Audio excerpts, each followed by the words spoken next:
दीडशे वर्षाची परंपरा असलेल्या काँग्रेस पक्षाचे अध्यक्ष यांचं हे अतिशय दुर्दैवी स्टेटमेंट आहे। त्यांनी सर्वात प्रथम महाराष्ट्राच्या 14 कोटी जनतेची माफी मागितली पाहिजे आणि जनतेनं दिलेला कौल मान्य करायच्या ऐवजी अतिशय चुकीच्या पद्धतीनं आणि विचित्र असं स्टेटमेंट खरगे साहेबांचं आलेलं आहे। त्याच्याबद्दल मी खरगे साहेबांचा निषेध व्यक्त करतो। तुम्ही काँग्रेस पक्षाचे अध्यक्ष असण्यासाठी म्हणजे मला वाटतं की यापूर्वी असे की अध्यक्ष होऊन गेलेले हेही अध्यक्ष असेच आहेत की यांचं पोस्टर कोणी लावत नाही, म्हणून त्यांच्या फ्रस्ट्रेशनमध्ये त्यांचं फ्रस्ट्रेशन त्यांनी देशामध्ये इतर ठिकाणी काढावं, महाराष्ट्रामध्ये काढू नये। महाराष्ट्राच्या जनतेने दिलेला कौल हा भारतीय जनता पार्टी आणि मित्रपक्षाच्या बाजूने या ठिकाणी दिलेला आहे आणि महाराष्ट्राच्या जनतेच्या मतदानाचा अपमान त्यांनी करू नये आणि जो अपमान केलाय त्याच्याबद्दल त्यांनी माफी मागावी।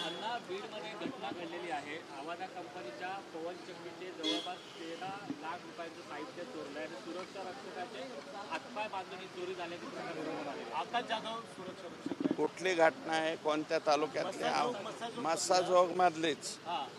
हे कोणीतरी भोरटे चोर बीर असतील, मला वाटतं त्यांनी आवाजा कंपनीने पुढे येऊन हे आकाच्या सहकाऱ्यांना ह्या पूर्वी सवय लावलेल्या आहेत।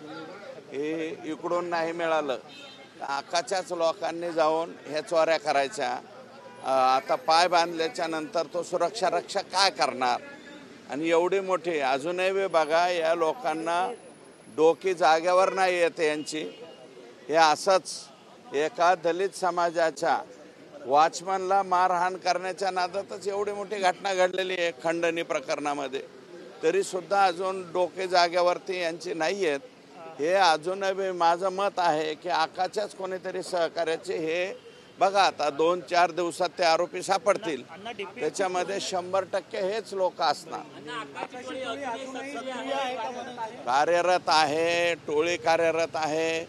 आकांनी जे पोलीस काही ठिकाणी अजून पोलिसांच्या बदल्या झालेल्या नाही ना, आणि SP नवीन आलेले आहेत, त्यांना ह्यातली एवढी माहिती नाही आहे, परंतु आकांनी जे जागोजागी नेमलेले लोक आहेत हे अजून तिथं जिल्ह्यामध्ये आहेत, ते अजून त्रासदायक आहेत। जनरल बदल्यामध्ये जर ते तिथून काढले तरच यातला काही मार्ग निघू शकेल। वाल्मिकांच्या विरोधामध्ये पुन्हा एक नवीन पुरावे आहेत ते CIDच्या हाती लागलेले आहेत, ते देखील सादर केले।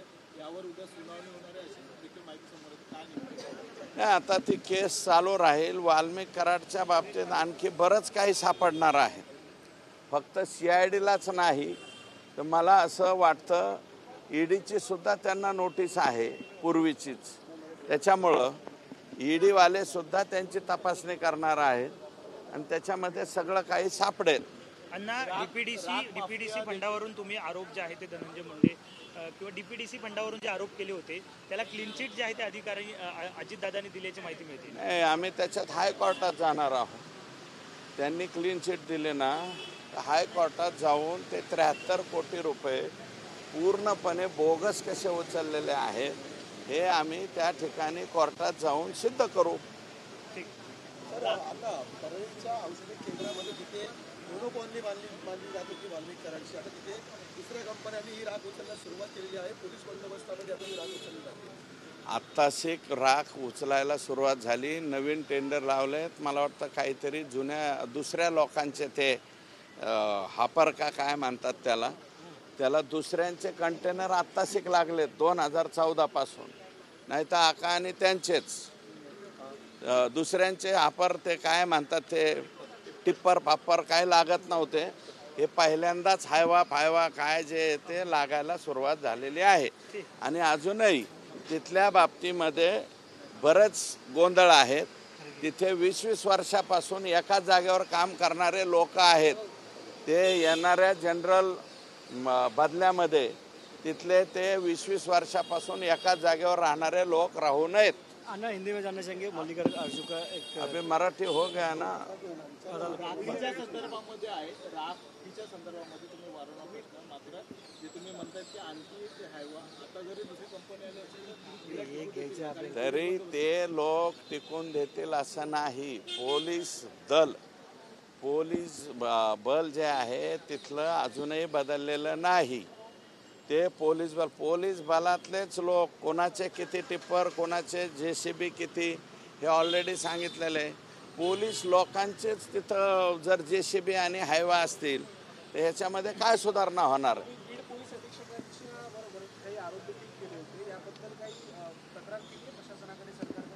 नाही, मी ज्यांना सांगायचं त्यांना सांगितलेलं आहे. आम्ही नाही बदली अजिबात तसलं काही मानलेलं नाही. कोण सांगितलं नाही. मुंबईमध्ये सध्या वक्फ बोर्ड विरोधाचे विधेयक मंजूर झालं होतं, त्याला महाविकास आघाडीने विरोध केला होता आणि खासदार अरविंद सावंत असतील, वर्षा गायकवाड असतील यांच्या निषेधाचे बॅनर लागलेले आहेत ठिकठिकाणी. त्यांचा वतन के आणि धर्म के गद्दार असा उल्लेख सुद्धा करण्यात आलेला आहे. हे पहा, वक्फ बोर्डाच्या बाबतीमध्ये जो बदल झालेला आहे त्याच्यामध्ये हिंदू लोकांना इन्व्हॉल्व केलेलं नाही. त्याचा वापर जो आहे तो मुस्लिम समाजाचेच लोक करणार आहे. मग एवढं असताना सुद्धा त्याच्या बाबतीमध्ये विनाकारण लोकांच्यामध्ये गैरसमज पसरवतात. म्हणून मग या खासदारांच्या विरोधात जनतेनं त्या ठिकाणी बोर्ड लावले असतील आणि अशा बऱ्याच ठिकाणी लागतील. हिंदी मध्ये घेऊन अन्ना एक हिंदी में. आता हे मराठी संपवा ना. संपलं मग आता हे मराठीवाल्यांनी हिंदी काय लागलं. सगळ्यांची चायनीज हां, काय हिंदी. खड़गे जी का स्टेटमेंट, मल्लिकार्जुन खड़गे ने जिस स्टेटमेंट दिया है महाराष्ट्र के ऊपर, किस तरह देखते हैं सर? 150 साल पुरानी ये जो पार्टी है और कांग्रेस पार्टी के राष्ट्रीय अध्यक्ष, इनका बड़ा ही आपत्तिजनक ये बयान है. इन्होंने ये बयान नहीं करना चाहिए था. जो बयान किया है और जो लोगों ने समर्थन भारतीय जनता पार्टी और मित्र पक्ष को दिया है, इसके बारे में जो आपत्तिजनक उन्होंने बताया है, तो पूरे महाराष्ट्र के 14 करोड़ जनता की उन्होंने माफ़ी मांगनी चाहिए और ये जो बयान उन्होंने दिया है वो वापस लेना चाहिए. क्योंकि ये सरासर जनता ने दिए हुए जो समर्थन है इसका ये अपमानजनक उन्होंने निंदा की है. सर अगर देखा जाए तो 26/11 जो मास्टरमाइंड था तैमूर राणा, उसको भारत लाया जा रहा है. किस तरीके से देखते हैं ऐसे? बहुत अच्छी बात है. 26/11 के जो भी दुश्मन हमारे देश के होंगे उनको यहाँ लाके फांसी के तख्त पे लटकाया जाए. क्योंकि 26/11 को मैं खुद मुंबई में हाजिर था. क्या क्या इन लोगों ने किया है हम सब मैंने खुद देखा है. सर अगर देखा जाए तो वक्फ बोर्ड का जिस तरीके से ममता बनर्जी का स्टेटमेंट आया है, उन्होंने कहा है कि जो वक्फ का जो कानून है वो पश्चिम बंगाल में लागू मैं नहीं करने दूंगी, ऐसा कहा है उन्होंने. ये क्या है, पूरे संसद ने, भारत के संसद ने यह कायदा मंजूर किया है और माननीय देश के गृह मंत्री साहब ने संसद में ही कहा है कि देश के संसद का कानून है, यह मान्य करना पड़ेगा. तो उनको भी मान्य करना पड़ेगा.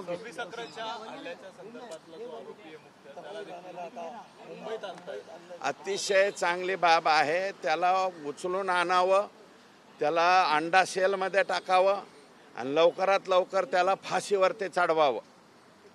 26/11चा एकही कोणीही जे कोणी आरोपी आहेत ते एकाही कुत्त्याला सोडू नये असं आमचं मत आहे.